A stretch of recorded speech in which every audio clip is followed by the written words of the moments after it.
ఆ ఒబెసిటీకి కారణాలు చాలా ఉంటాయి. ఆ కారణాలన్నిటికి మెయిన్‌గా ఫుడ్ ఉంటుందనమాట. ఆ ఫుడ్‌లో ఫ్యాటీ కంటెంట్ ఎక్కువగా ఉంటుంది. అది తగ్గించుకోవాలి.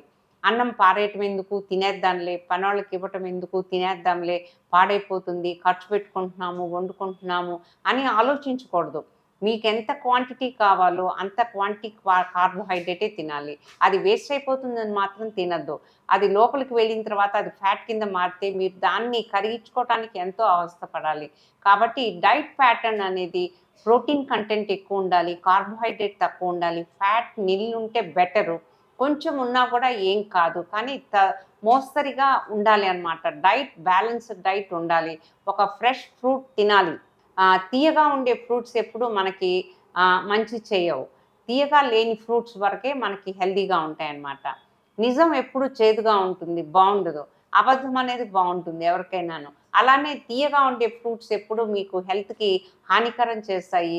తియ్యగా లేని ఫ్రూట్సు మీకు హెల్త్‌కి చాలా మంచి యాంటాక్సిడెంట్స్‌ని, మినరల్స్‌ని ఇస్తాయన్నమాట.